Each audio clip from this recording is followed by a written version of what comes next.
Members of the IPL Governing Council will meet today to discuss a 10-point agenda for the upcoming Indian Premier League that will be held in the UAE.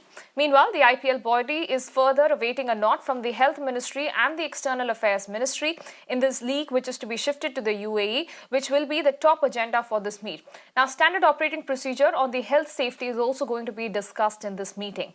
The fate of the Chinese sponsor will also be part of this discussion. So, we are looking at several big things that are going to be discussed. A 10-point agenda that is now going to be discussed in the IPL Governing Council meet, which is going to take place in the later half today.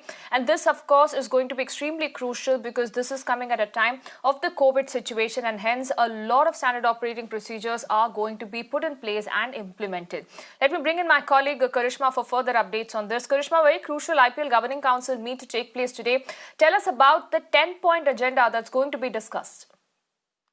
Well, yes, absolutely. It is a very, very important meeting today. It is going to start at 5 p.m. via teleconferencing in the IPL Governing Council, in which the BCCI President Sourav Ganguly is going to be a special invitee. You spoke about the 10-point agenda. It is going to be on the top priority to discuss about the scheduling, about the bio bubble, and how exactly the matches will be carried out in the United Arab Emirates. There is a rough draft that is out in the media, the usual planning of isolation of bio bubble, but we can tell our viewers that there will be very minute details in it that the BCCI and the IPL Governing Council will be looking into as to how the hotels will be booked, what is going to be the isolation criteria, bio bubble, how will it be carried out in terms of players' families also traveling with them. There will be players traveling from India is one thing, but there will be players who will be arriving in UAE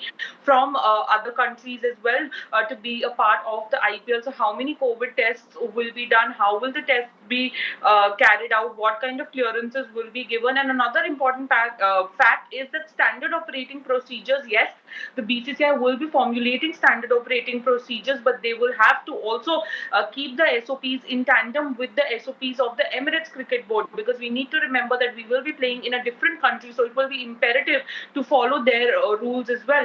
And more importantly, BCCI is still awaiting the Indian government's nod approval to take the IPL out of India. So all of this will be on discussion when the IPL Governing Council meets today at 5 p.m. Apurva.